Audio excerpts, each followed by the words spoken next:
नमस्कार, मी राजेंद्र हुंजे. बेधडकमध्ये तुमचं सगळ्यांचं स्वागत. आज आपण चर्चा करणार आहोत मुंबई हायकोर्टाने दहीहंडीच्या मुद्द्यावरून सरकारला पुन्हा एकदा फटकारलं आणि या सगळ्या मुद्द्यावर फटकारत असताना जे निर्देश गेल्या वेळच्या सुनावणीमध्ये सरकारला कोर्टाने दिले होते, काही नियम दिले होते आखून, त्या नियमाची कुठतरी आखणी व्यवस्थित करून दिलेली होती आणि ते पाळले गेले का नाहीत असे अनेक प्रश्न उपस्थित करत सरकारने याला साहसी क्रीडा प्रकार म्हणायचं का असाही सवाल उपस्थित केला. आणि याच मुद्द्यावर आपण आज चर्चा करणार आहोत. कारण दहीहंडीच्या मुद्द्यावरून मुंबई हायकोर्टानं राज्य सरकारला फटकारलं, भाजपचे नेते आशिष शेलारांनाही फटकारलं. हायकोर्टात तोडगा निघत नसल्यानं आता सरकार सुप्रीम कोर्टाचा निर्णय काय येतो याच्याकडे डोळे लावून बसलाय. त्यामुळे एक रिपोर्ट सुरुवातीला बघू आणि या सगळ्या संदर्भातल्या वेगवेगळ्या मुद्द्यांवर चर्चा करू.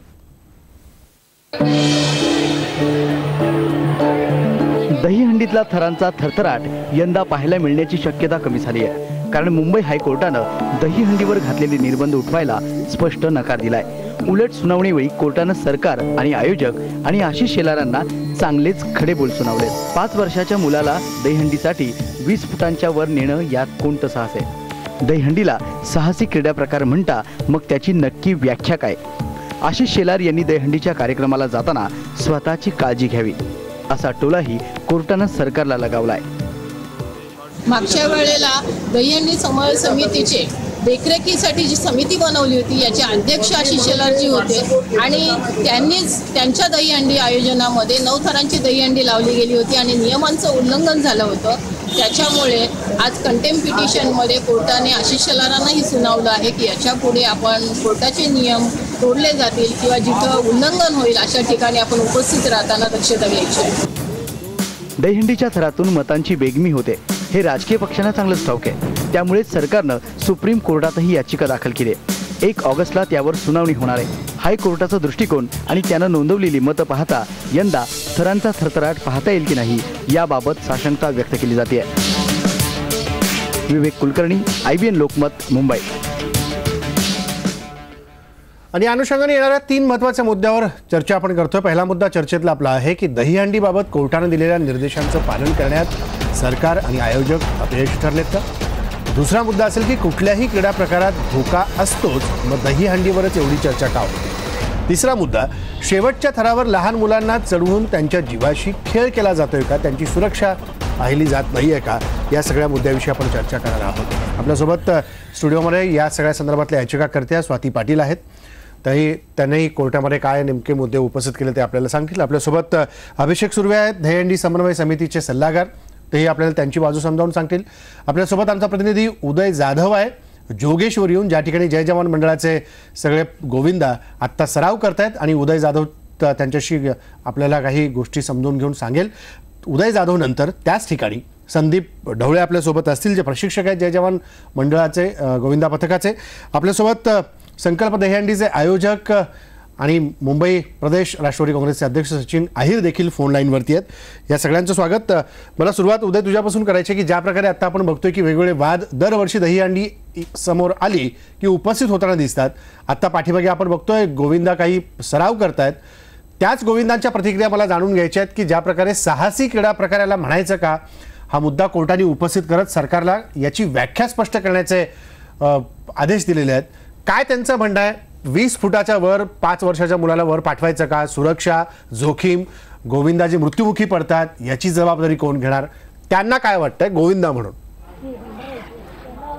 अगदी बरोबर आहे राजेंद्र. मी आता जोगेश्वरी इथल्या मुंबईतल्या सर्वात मोठ्या गोविंदा पथकाच्या ठिकाणी जय जवान गोविंदा पथक, जो विश्वविक्रमी गोविंदा पथक आहे. आणि या विश्वविक्रमी गोविंदा पथकामध्ये जे सर्वात लहान वयाचे गोविंदा आहेत त्यांच्याशी आता आपण बोलणार. आपण समोर बघत असलो या जय जवान गोविंदा पथकातले सर्व गोविंदा पथक आहे ते आता सराव करतात, वॉर्मअप हँडा म्हणतात.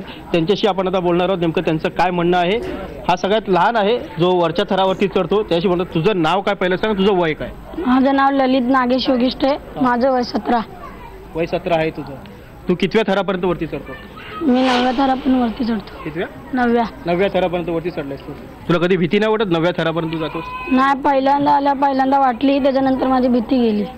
कशी भीती गेली? म्हणजे तुला वरती चढताना भीती वाटत असेल ना, पडेल वगैरे लागेल आपल्याला?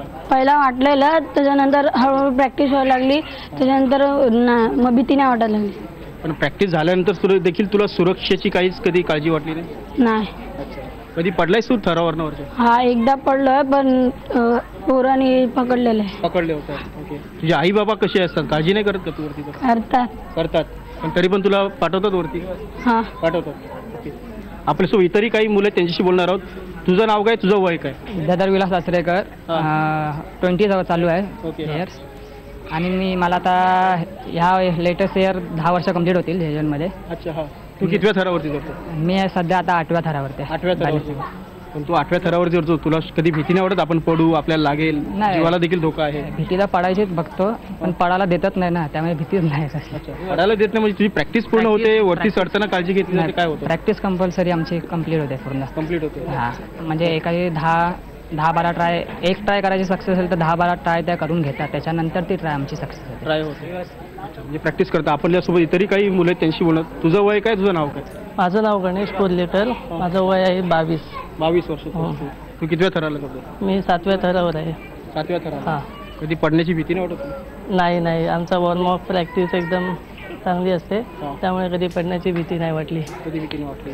तू कितव्या थरावर चढतो? तुझं नाव काय? माझं नाव सौरभ भुरके, मी 6व्या थरावर असतो. 6व्या थरावर. हां. कधी पडलास? नाही पडला. पकडायला असतात, प्रॅक्टिस चांगली, प्रॅक्टिस तशी होती आमची. पण तुझे आई वडील असतील, घरात काळजी करणारे लोक असतात? नाही काय नाही, सगळ्यांनी विश्वासाने पाठवले, म्हणजे आम्ही पण विश्वासाने चालू इथे. विश्वासाने. हां. राजेंद्र, आपण बघतो की या गोविंदांना विश्वास आहे की आम्ही 6व्या, 7व्या, 8व्या, 9व्या थरापर्यंत जाणारे आहेत आणि या थरावरती जाताना सुद्धा आम्हाला भीती वाटत नाही. पडलो असलो तरी देखील आम्हाला विश्वास आमच्या सहकार्याने दिलेला आहे की पडलात तरी सुखरूप खाली याल, हा विश्वास त्यांनी दिलेला आहे. जय जवान गोविंदा पथक हे खूप मोठं आणि प्रसिद्ध गोविंदा पथक आहे, जे 4-5 महिने आधी सतत सराव करतात आणि हा सराव केल्यानंतरच ते हा मानवी थर जे आहेत ते उभे करत असतात. सर्वात जास्त 9 थर लावण्याचा विक्रम हा या जय जवान गोविंदा पथकांकडे आहे आणि त्यामुळे हे त्यांनी आतापर्यंत सर्वाधिक ज्या स्पर्धा आहेत दहीहंडी फोडण्याच्या त्या त्यांनी जिंकलेल्या आहेत आणि या गोविंदा पथकामध्ये जवळपास 3,500हून अधिक सदस्य आहेत गोविंदा पथक आणि त्यामुळे हा सर्वात मोठा गोविंदा पथक म्हणून ओळखलं जातं मुंबईतला. राजेंद्र, बरोबर. अजूनही काय प्रतिक्रिया त्या ठिकाणाहून मला जाणून घ्यायचे उदय, पण त्यापूर्वी स्वाती पाटील, मला तुम्हाला विचारायचं आहे की गेल्या वेळच्या देखील दहीहंडीच्या आधी हायकोर्टाने वेगळे आदेश दिलेले होते, नियमांचं पालन करा असं संदर्भात तुमच्या याचिकेवर सुनावणी केली होती आणि आत्ता हायकोर्टाने परत सरकारला विचारलं की साहसी क्रीडा प्रकार तुम्ही म्हणता तर त्याची व्याख्या काय? 5 वर्षाच्या मुलाला 20 फुटाच्या वर चढवणं म्हणजे साहस आहे का? असे अनेक प्रश्न उपस्थित केले. तुमचं नेमकं याचिकेतले मुद्दे काय होते? कसं आहे, माझ्या याचिकेमध्ये हेच मुद्दे होते की लहान मुलांना वरती चढवू नये, जे त्यावेळी 5, 6, 7 वर्षाच्या मुलांना वरती चढवलं जात होतं अगोदर. याच्यामध्ये काही मुलांचे जीवही गेलेले आहेत आणि अनेक लहान मुलं इंज्युअर सुद्धा झालेले आहेत. तर सगळ्यात महत्त्वाची गोष्ट की लहान मुलांना वरती नाही चढवायचं आणि थरांच्या उंचीवर कुठेतरी बंधन आलं पाहिजे. ज्यावेळी 9 थराचा विश्वविक्रम झाला त्याच्यानंतर 10 थराचा अपयशी हा प्रयत्न झाला, त्यावेळी 10 थर लावण्याचा, म्हणजे एकदा 10 थर लावले की मग उद्या 11 थरांची प्रॅक्टिस होणार आणि हे वाढतं जाणार आणि ह्याच्यातून मग जखमी लोकांची संख्या वाढत जाणार आणि यासाठी थरांच्या उंचीवर कुठेतरी बंधन आलं पाहिजे. हा उत्सव आहे. पहिली गोष्ट म्हणजे हा सगळ्यात महत्त्वाचा की खेळ नाहीये, आमच्या दृष्टीने हिंदू संस्कृतीतील हा सण आहे, हा उत्सव आहे आणि या थरांवर कुठेतरी बंधन आलं पाहिजे. क्रीडा प्रकारात त्याचा समावेश केला गेल्या वेळेला. बरोबर आहे, गेल्या वेळेला सरकारने GR काढला, तर तुम्ही त्याला नाकारता का? नाही, खेळ आहे म्हटलं ना तर तो उत्सव हा संपूर्ण देशामध्ये गणला जातो. ठाणे आणि मुंबईमध्ये फक्त हा उत्सव नाही साजरा केला जात. हा हिंदू संस्कृतीतील सगळ्यात महत्त्वाचा आणि जसं आपण कृष्णाची जी कालाष्टमी म्हणतो की त्याची जी लीला आहे, ही लीलेचं एक प्रतीक म्हणून आपण दुसऱ्या दिवशी तो उत्सव साजरा केला जातो. ह्याला खेळ बनवण्याचा अधिकार फक्त सरकारला कोणी दिलं? महाराष्ट्रातल्या. संपूर्ण देशामध्ये हा सण साजरा केला जातो, हा उत्सव साजरा केला जातो. मग हा उत्सव म्हणून साजरा करायचा की खेळ म्हणून साजरा करायचा? तुम्ही सरकारशी बोललेलं नव्हता जेव्हा GR निघाला? तुमची सरकारशी काही चर्चा झाली नव्हती? नाही, त्यावेळी तर मी पहिला विरोध केला होता. कोर्टाच्या माध्यमातून सरकारशी? नाही, त्यावेळी पहिला विरोध केला होता आपण. ज्यावेळी सरकारने GR काढलं त्यावेळी कोर्टामध्ये ही केस चालू होती आणि त्यावेळी आपण ऑब्जेक्शन पण घेतलं होतं की साहसी खेळ जर सरकारला बनवायचा असेल तर साहसी खेळ त्यांनी बनवावा, तो इतर दिवशी त्यांनी खेळवून दाखवावा. उत्सवाच्या दिवशी हा उत्सव म्हणूनच साजरा केला जाईल.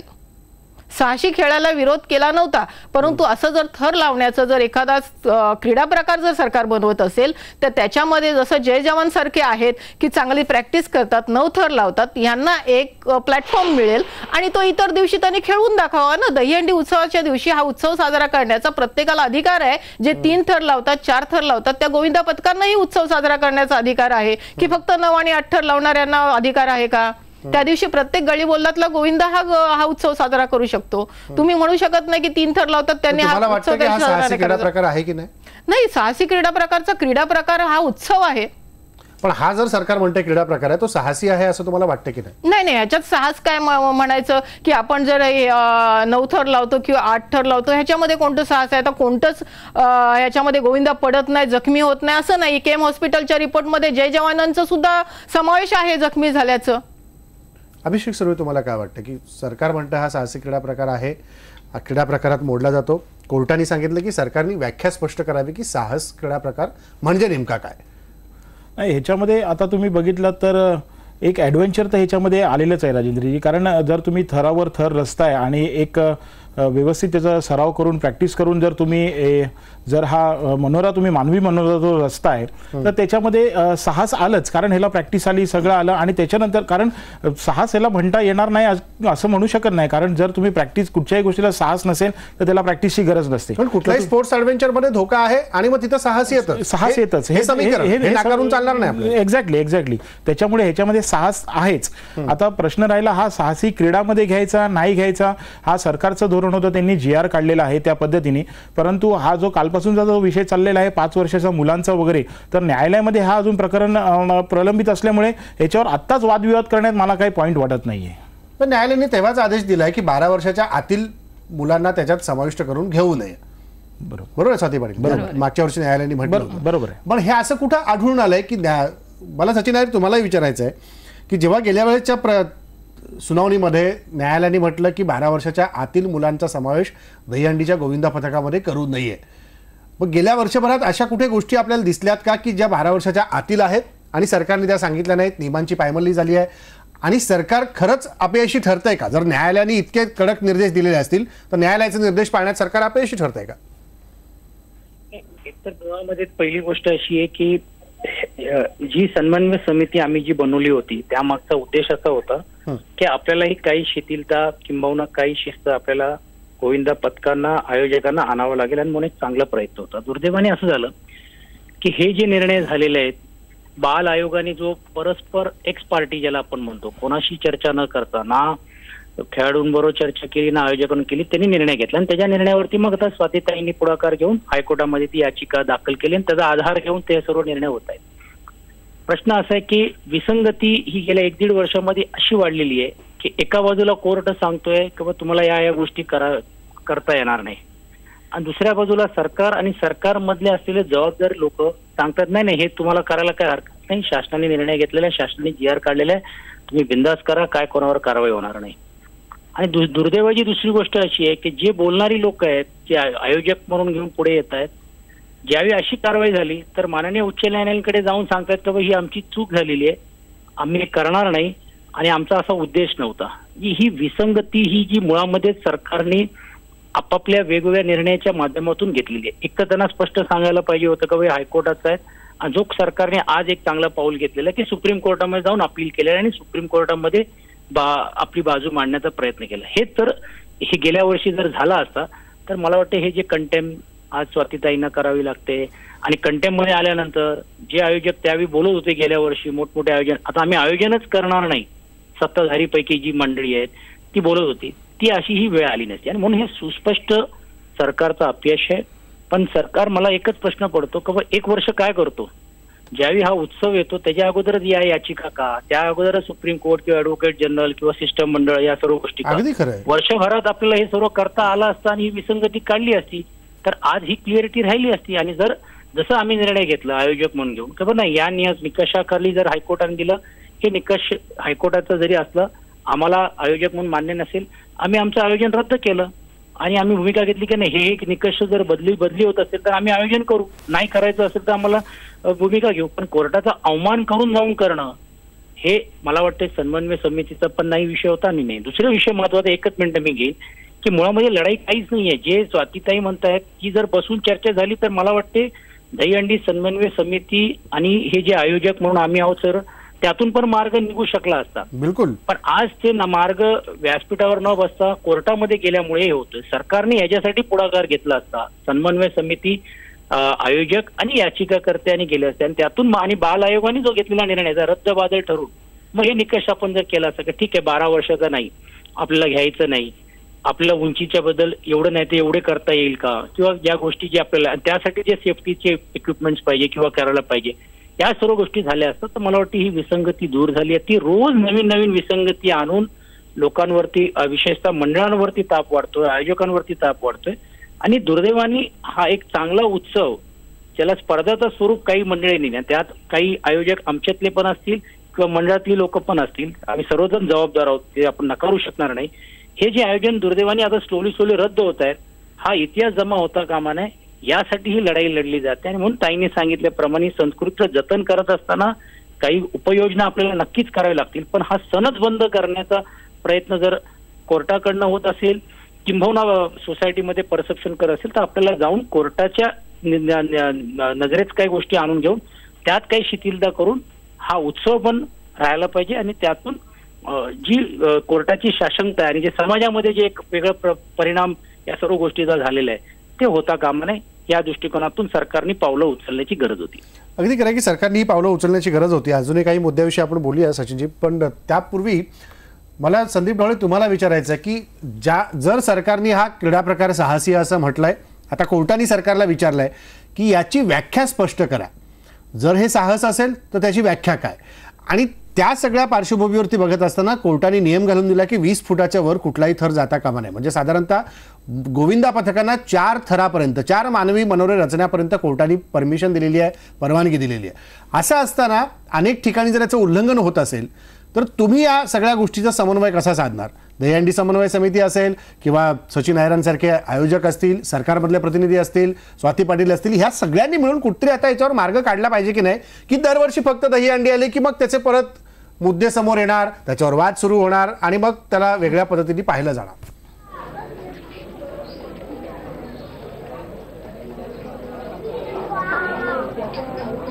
हॅलो संदीप ढवळे, आवाज येतोय माझा?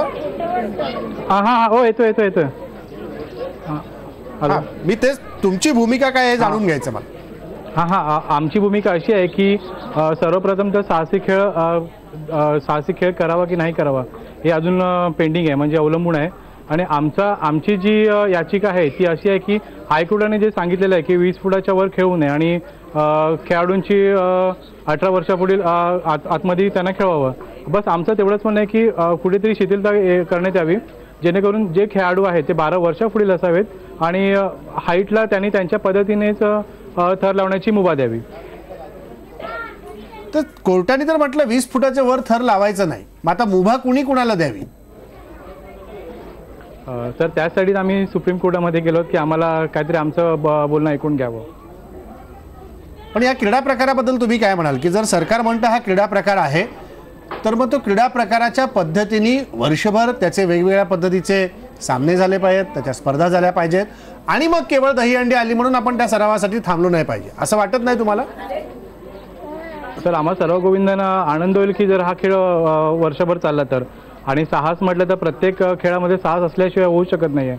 मग ते कबड्डी असेल, क्रिकेट असेल किंवा दहीहंडी असेल, साहस केल्याशिवाय कुठलंच हे होत नाही आहे, म्हणजे निर्णय लागत नाही. त्यामुळे साहस प्रत्येक गोष्टीमध्ये साहस आहेच, प्रत्येक गोष्टी साहस आहे. पण सचिन जे जर क्रीडा प्रकार सरकारने म्हणतात JR काढून सरकार सांगताय तर या बाबतीतलं धोरण निश्चिती का होत नाही? हो, पण आमचं आता म्हणणं आहे की माननीय श्री देवेंद्र फडणवीस साहेब आहेत, आशिष शेलार साहेब आणि कुठेतरी हा मार्ग काढावा. आणि आपले क्रीडा मंत्री जे आहेत विनोदजी तावडे त्यांनी देखील याच्यामध्ये लक्ष घालून कुठेतरी आम्हा गोविंदा पथकांना योग्य प्रकारे न्याय मिळेल किंवा जी मंडळं जुनी आहेत आणि मोठी थर लावत आहेत किंवा त्यांना प्लॅटफॉर्म एक चांगला मिळेल आणि अशा पद्धतीने वर्षभरात जर खेळ खेळला गेला तर कुठेतरी प्रत्येक विभागामध्ये एक सामाजिक बांधिलकी राहील, कुठेतरी युनिटी टिकून राहील आणि आमच्यासारखे मध्यमवर्गीय नक्कीच या खेळाला हे करतील, प्रोत्साहन देतील आणि आम्ही सगळेजण एकत्र राहू. सचिन अहिर, तुम्हाला असं वाटतं? राजेंद्रजी, मला तर वाटते थट्टा चालली आमच्या सर्व लोकांची. त्याला कारण असं आहे की गेल्या वेळी फक्त ऐन उत्सवाच्या अगोदर GR काढला गेला का वेळेला साहसी खेळ म्हणून केलं. आता त्यांना सांगितलं तुम्ही बिंदास करा, काय कोणाचा निकष नाही, काय निर्णय नाही, हायकोर्टाचा काय अवमान होणार नाही. काहींनी तर मोठमोठे मल्टीनॅशनल कंपनीला आयोजक करून घेऊन साहसी खेळाचा प्रात्यक्षिक BKC मध्ये दाखवण्याचं काम केलं.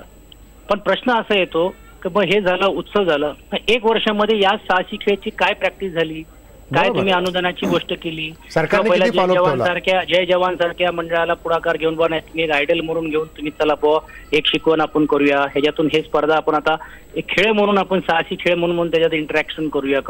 काही झालेलं नाहीये ना. म्हणजे याचा अर्थच असा आहे की एक विषय आलं, कुठेतरी राजकीय दृष्टिकोनातून त्या निर्णयाकडे पाहण्याचं काम करायचं आणि मग ते निर्णय झाल्यानंतर मग तेवढ्या पुरतं ते झालं संपलं आणि मग परत ये रे माझ्या मागण्या. आणि म्हणून आता बघतोय आपण की 1 वर्षानंतर परत सुप्रीम कोर्टामध्ये जाण्याची वेळ आता सरकारला यावी लागली. हे जर अगोदर जाऊन त्यांनी जर केलं असतात, आणि माझं तर स्पष्ट म्हणणं आहे की बाल आयोगांच्या निर्णयाच्या बद्दल तर दुर्दैवाने कोणीच बोलत नाही, ज्याच्या आधारावरती ही सर्व हायकोर्टात पिटिशन झाली किंवा झाली. हेही सरकारला जर वाटलं असतं की ह्याच्यात काय करायचं असेल तर त्यांनी त्या आयोगाला, मी म्हणत नाही कारण त्यांना तो अधिकार नसतो, कारण आयोगाचा कुठचाही निर्णय असेल त्याला कोर्टातच चॅलेंज करावा लागतो आणि म्हणून हा निर्णय झालेला आहे. पण ते आयोगाकडे समोर ठेवून पण या सर्व गोष्टी जर करता आल्या, त्यांनी साहसी खेळ म्हणून जर त्यांनी GR मध्ये काढलेला आहे तर ते अंतर्भूत करून घेऊन तो निर्णय रद्द झाला असता तर ही वेळ आली नसती. पण दुर्दैवाने ही आणायची नाहीये, जमा करायचे विषय आणायचा पुरता, मग तो विषय हाताळायचा आणि मग परत ते विषय संपल्यानंतर परत पुढच्या वर्षी तो विषय आणायचा.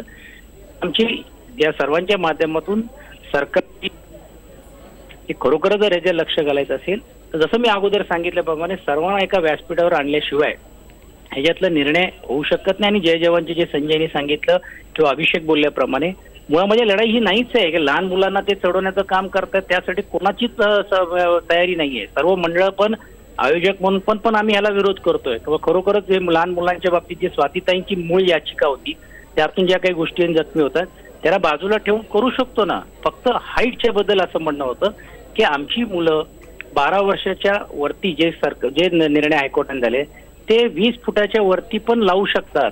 आणि त्याला एक मर्यादा आहे की कोणी असं वाटलं का बा मला 11 थर लावायचे, त्याला जर असे लावता येत नाही. किती वजन असलं पाहिजे, त्याचा वय किती असलं पाहिजे, त्याची कॅपॅसिटी असली पाहिजे, त्याच्यामधलं कॉन्फिडन्स आहे की नाही. प्रत्येक जण तुम्ही बघितलं असेल मुलं 3-3, 4-4 वर्षानंतर चेंज होतात कारण त्यांची एज वाढतो, त्यांचा मानसिकता चेंज होते. असे सर्व करून टीम पूर्ण वर्क करून टायमिंग त्याला एक महत्वाचा एक फॅक्टर असतो, म्हणजे टाइम मॅनेजमेंट ज्याला आपण म्हणतो. या सर्व गोष्टी करूनच तो जो मंडळ असतो तो धाडसीने पुढे उभा राहतो. तो धाडस कायम ठेवण्याची भूमिका जर आपल्याला ही घेता आली असती आणि म्हणूनच त्याच्याबद्दलचा मूलभूत आहे की 20 फूटची अट ही शिथिल झाली असती. मला वाटत नाही 12 वर्षाच्या आतल्या लोकांना कोणाला आणायसाठी काही मंडळ किंवा आयोजक म्हणून आम्ही मान्यता देऊ, या सर्व गोष्टी करता आल्या असत्या. पण यासाठी जो पुढाकार घ्यायला पाहिजे तो फक्त तात्पुरत्या वेळेसाठी घेतला जातो. मग गोविंदा पूर्ण वर्षभर काय आल्यानंतर काही झालं नाही त्याची चर्चा होत नाही आणि गोविंदा आल्यानंतर मग ही चर्चा केली जाते.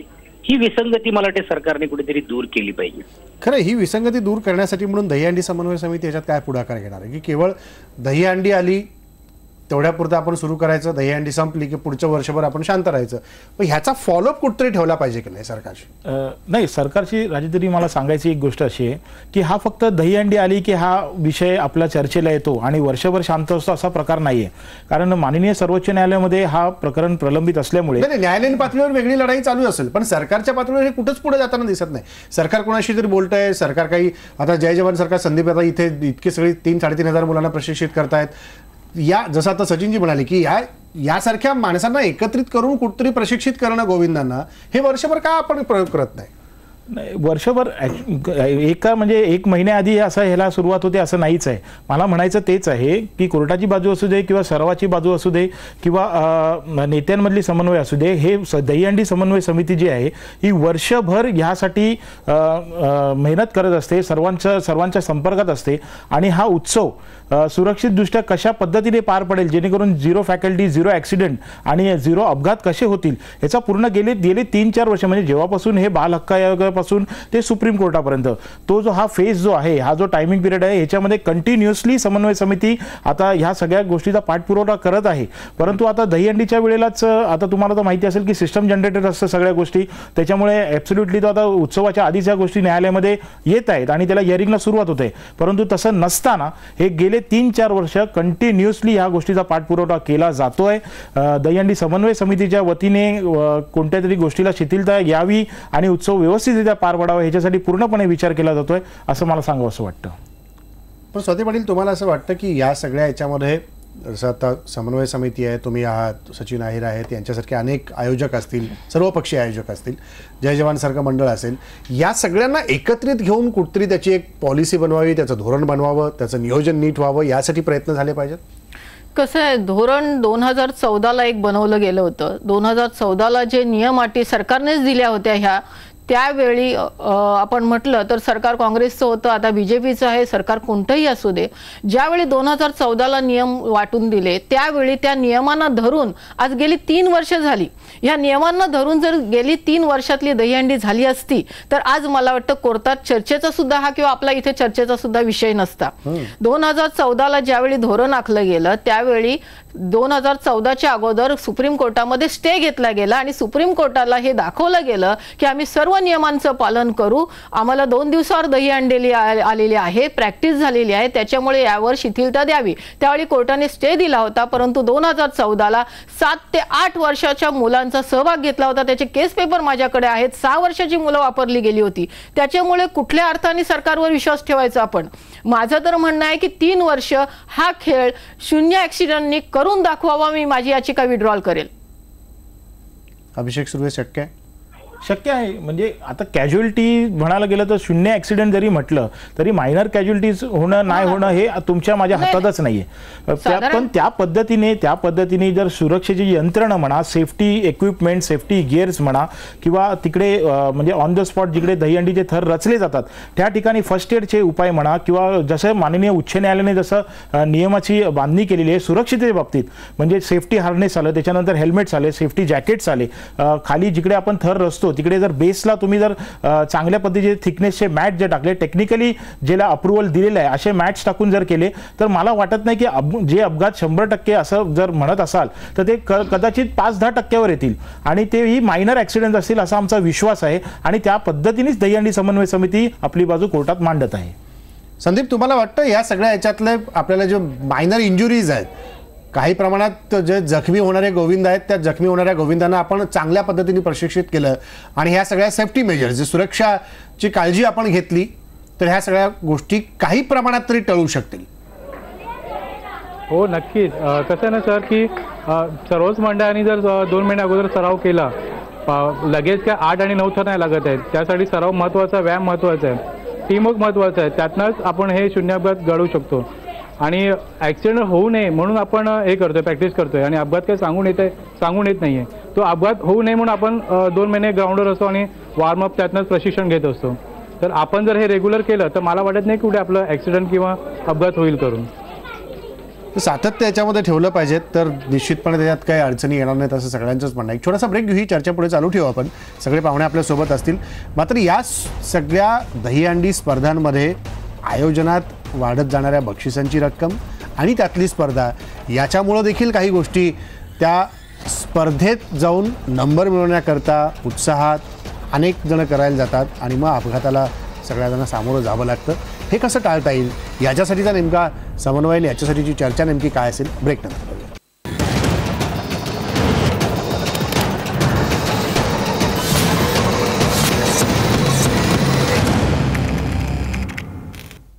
ब्रेकनंतर पुन्हा एकदा स्वागत. दहीहंडीच्या विषयावर आपण चर्चा करतोय. मला सुरुवात अभिषेक सुर्वे तुमच्यापासून यावेळची करायची की ज्या प्रकारे आपण सगळ्या दहीहंडी पथकाचं तयारीची एकीकडे दृश्य आत्ता पाहतो या क्षणाला आणि दुसऱ्या बाजूला आयोजकांच्या सगळ्या तयारीचं पण काय चाललंय याचा आढावा आपण घेतोय.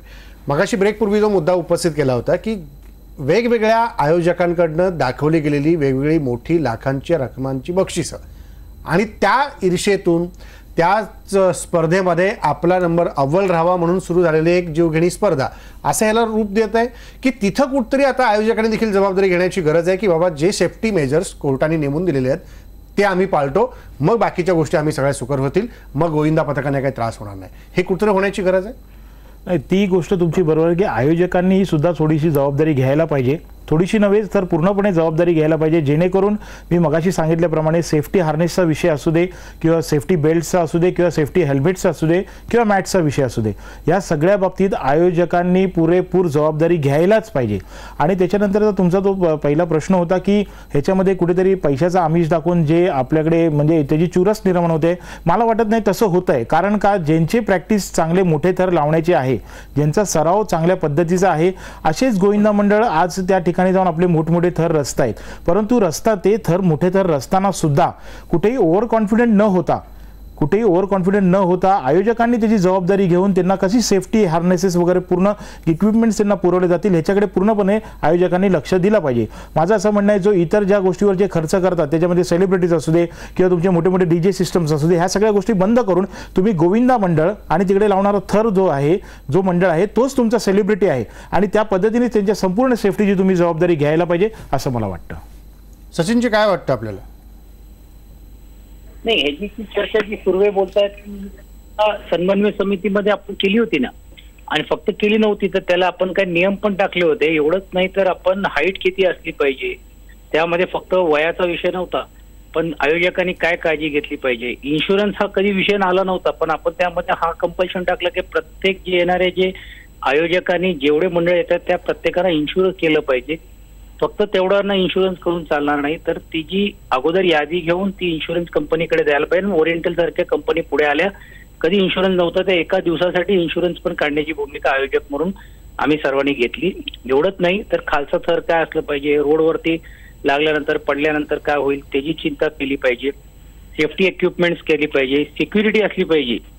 कारण महत्वाचा विषय तोही होता की बाबा सिक्युरिटी उद्या समजा नसलं, काही जर उद्या प्राणघाती हल्ला झाला किंवा काही टेररिस्ट अटॅक सारख्या काही गोष्टी झाल्या तर त्याला काय आपण करायचं, या सर्व गोष्टी असली पाहिजे. पाणी असली पाहिजे, CCTV असली पाहिजे, या गोष्टी केल्या. आपण म्हटल्याप्रमाणे ही गोष्ट आपल्याला नकारता येणार नाही की ह्याला दुर्दैवाने आमच्यातलेच काही आयोजकांनी ह्याला उत्सव न बघता स्पर्धा म्हणून ज्यावेळी बघायला झाली त्यावेळीच हा ग्लॅमर आला, त्यावेळीच ती स्पर्धा आली. मग ह्यांनी ह्या स्टारला आणायचं, त्यांनी त्या स्टारला आणायचं आणि तो ग्लॅमर वाढत वाढत वाढत मुळामध्ये जो असलेला उत्सव आहे तो कुठेतरी मागे पडलेला, हे नकारता येणार नाही. पण अजूनही वेळ गेली नाही. मी जसं अगोदर सांगितल्याप्रमाणे उशिरा का होईना परंतु सरकारला आता जाग आली आहे. सुप्रीम कोर्टामध्ये त्यांनी एफिडेव्हिट फाईल केलेले आहेत. ते एफिडेव्हिट पाहता त्यामध्ये अनेक चांगल्या गोष्टी पण केलेल्या आहेत, हे मी नकारू शकणार नाही. म्हणून विरोधाला विरोध करणं पण योग्य होणार नाही. पण हीच जर जाग 2 वर्ष अगोदर आली असती तर आज स्वातीताईंना जाऊन कंटेम्प्ट फाईल करायची गरज आली नसती. जसं 2014 साली आम्ही सरकारमध्ये होतो, हा विषय ज्यावेळी माननीय उच्च न्यायालयाने दिल्यानंतर आम्ही लगेच राज्य सरकार म्हणून घेऊन आम्ही सुप्रीम कोर्टात गेलो आणि त्याला स्थगिती मिळवली. त्यानंतर दुर्दैवाने आम्ही सरकारमध्ये राहिलो नाही. पण ज्या सरकारने या सर्व गोष्टी त्यामध्ये त्याला पाठपुरावा करून आणि विशेषतः सर्व लोकप्रतिनिधींना विश्वासात घेऊन ह्याच्यातून मार्ग काढण्याची भूमिका करून परत सुप्रीम कोर्टामध्ये जायलाची गरज होती, ती दुर्दैवाने झाली नाही. आणि उलट साहसी खेळमध्ये ह्याला टाकल्यानंतर अजून विसंगती वाढली. लोकांना वाटलं आता साहसी खेळ म्हणून आपल्याला कोर्टाचा अवमानाचा काही विषय राहिला नाही आणि ही विसंगती वाढता वाढता इथपर्यंत आली. परंतु आताही वेळ गेली नाही. सुप्रीम कोर्टामध्ये 1 तारखेला जो निर्णय होणार आहे त्याची आपण मला वाटते वाट बघायला पाहिजे. आणि त्यातून काही जर आलं, मी तर उलट म्हणेन की सुप्रीम कोर्टाने उद्या सरसकट मान्यता दिली तरी देखील सर्व समन्वय समिती, स्वातीताई असतील किंवा त्यांच्यासारखे अनेक काही NGOs असतील, आमच्यासारखे आयोजक असतील किंवा लोकप्रतिनिधी असतील, सर्वांनी आम्ही परत शासनाने आम्हाला सर्वांना बोलवलं पाहिजे आणि आपण आपल्यामध्ये काही शिथिलता किंबहुना काही जबाबदारी आपण वाटून घेतली पाहिजे आणि आपण आपल्यामध्येच काही नियम आणून ठेवले पाहिजे जेणेकरून बाहेरच्यांना याच्यामध्ये हस्तक्षेप करता कामा नये आणि हा उत्सव जो जिवंत ठेवण्याचा जो सर्वांचा मानस आहे तो कुठेतरी पुढे कायम राहायला पाहिजे. अगदी खरं आहे की उत्सव म्हणून तो पुढे गेला पाहिजे. स्वाती पाटील, तुम्हाला काय वाटतं की जे आता या सगळ्या सूचना समोर येत आहेत, 1 तारखेला सुप्रीम कोर्टाचा जो काही निकाल समोर येईल त्यानंतर सगळ्या गोष्टी बदलताना दिसतील किंवा सुधारताना दिसतील, दोन्हीपैकी एक काहीतरी होईल? कसं आहे, सगळ्यात महत्वाची गोष्ट की आता दहीहंडी तोंडावर आलेली आहे आणि ज्यावेळी दहीहंडी तोंडावर येते त्यावेळी आपल्या सगळ्या चर्चा होतात किंवा बसायचं एकत्रित याच्यावर काय तोडगा करायचा, ही गेल्या वर्षी सुद्धा चर्चा झाली होती. यंदाच्या वर्षी दहीहंडीची कोर्टाच्या नियमाप्रमाणे केली पाहिजे. मग भले उद्या कोर्टाने जर थर वाढवून दिले किंवा उंची वाढवून दिली तरीही त्याला काही इतर नियमावली आली, सुरक्षतेचे जे नियम आले ते जर पाळले नाही तरी पुन्हा कंटेम्प्ट पिटिशनचा विषय आला. कारण सगळ्यात महत्वाची गोष्ट की गोविंदांची सुरक्षता, आणि गोविंदांच्या सुरक्षतेच्या पेक्षा त्याच्याही महत्वाचं की त्यांच्या पाठीमागे जे कुटुंब आहे, फक्त गोविंदा नाही तर एखादा गोविंदा ह्याच्यामध्ये गंभीररित्या जखमी झाला, मृत झाला तर त्याच्या पाठीमागे जे कुटुंब आहे या कुटुंबासाठी मी प्रयत्न करते. कधी कधी मुलं आज आई वडिलांचं ऐकत नाही. आता आपण मगाशी जय जवान पथक मधल्या मुलाला विचारलं की आई वडिलांना चिंता नाही का? नाही, असते आई वडिलांना चिंता. आई वडील स्वतःहून मुलाला सांगत नाही की तू हे साहस कर आणि वरून पडलास तर आम्हाला काही चिंता नाहीये, हे नसतं. काही मुलं आज आई वडिलांचं ऐकत नाही, न सांगता घेत जातात. किशोर कांबळे हे एक गोविंदाचं उदाहरण आहे की आई वडिलांना माहीत नसताना न सांगता हा जाऊन मृत झालेला गोविंदा एकुलता एक आई वडिलांचा होता. आणि अशा प्रकारे आपण म्हटलं तर अनेक उदाहरणं आहेत.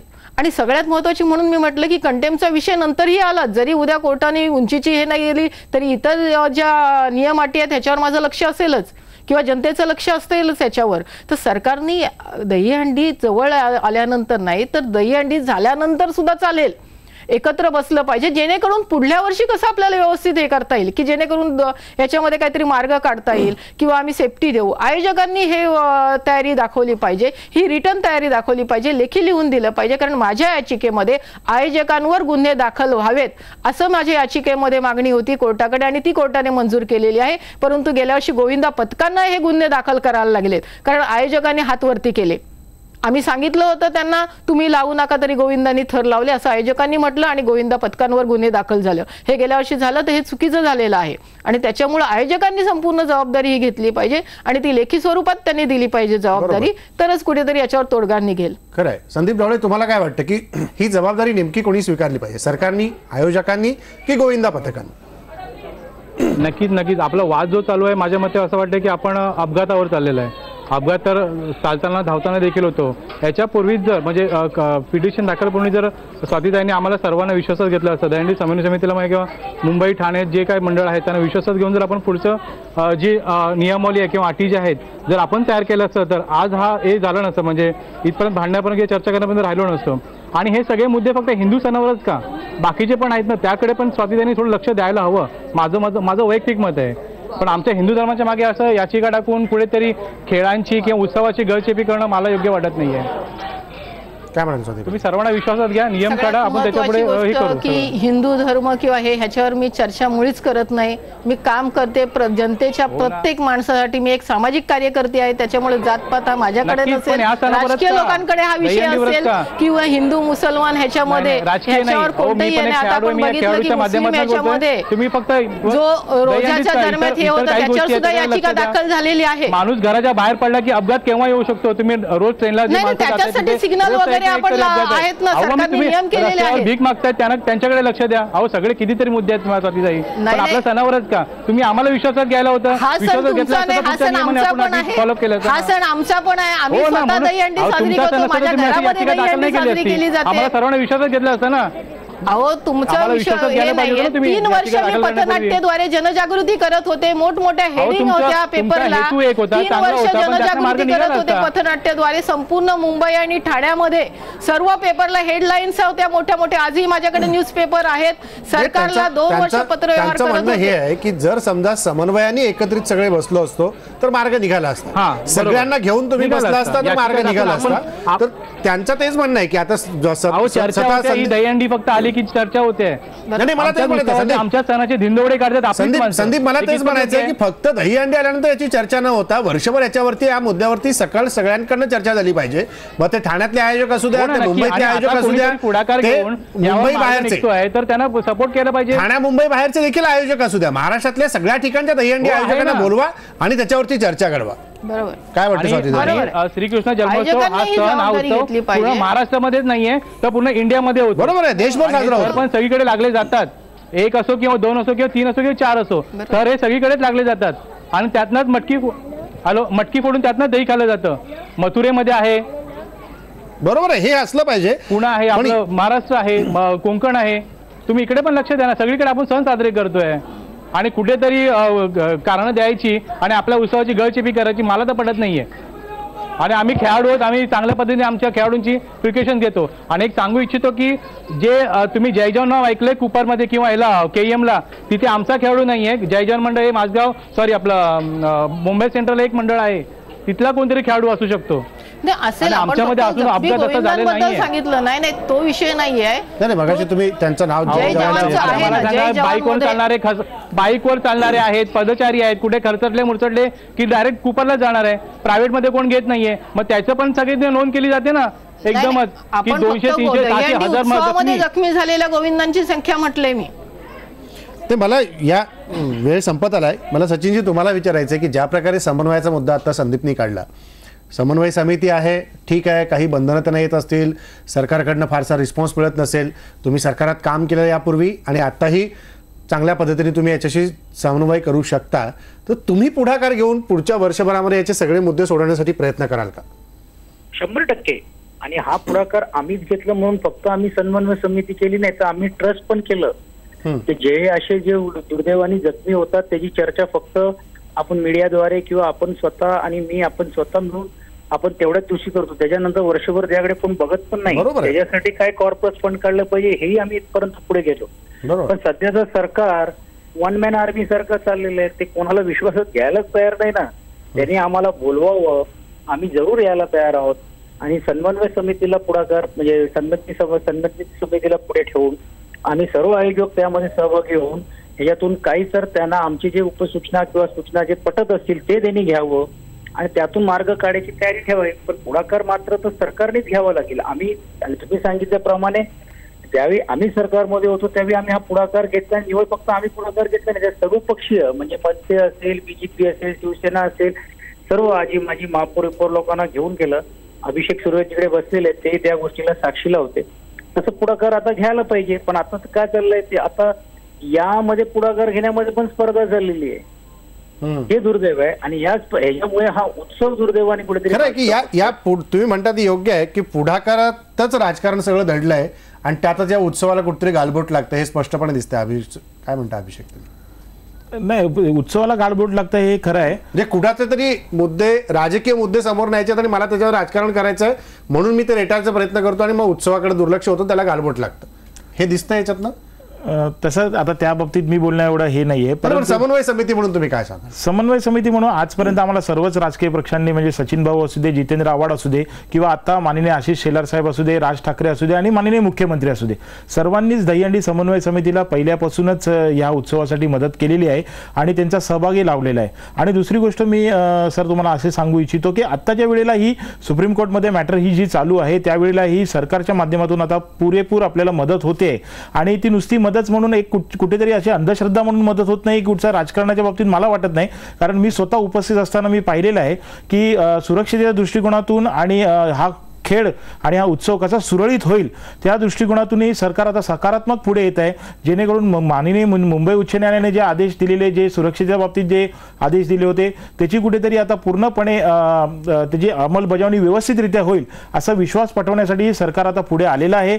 आणि त्याबद्दल मुख्यमंत्री साहेबांचीही आमची चर्चा झालेली आहे आणि आता त्यांनी चांगला पाठिंबा दिलेला आहे. जेणेकरून भाऊंनी जसं मगाशी सांगितलं की सर्वांना एकत्र रूप येऊन हे करायला हवं, त्याचं खरोखरच स्वागत आहे. आणि आपण आशा बाळगतो की त्या पद्धतीने पुढे होईल. परंतु आत्ताच्या स्थितीला सरकार चांगल्या मनस्थितीमध्ये आहे आणि उत्सव सुरक्षित दृष्टिकोनाने सुरळीत कसा होईल याबाबतीत त्यांचं चांगलं धोरण आहे.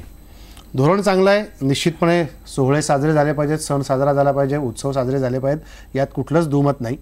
पण सगळ्यांनीच पुन्हा एकदा मी सगळ्यांनाच पाहुण्यांना सांगतो, दहीहंडी येईल, दहीहंडी पुढच्या वर्षी येईल, अनेक वर्ष येत राहील, कारण हा सण आहे, सोहळा आहे.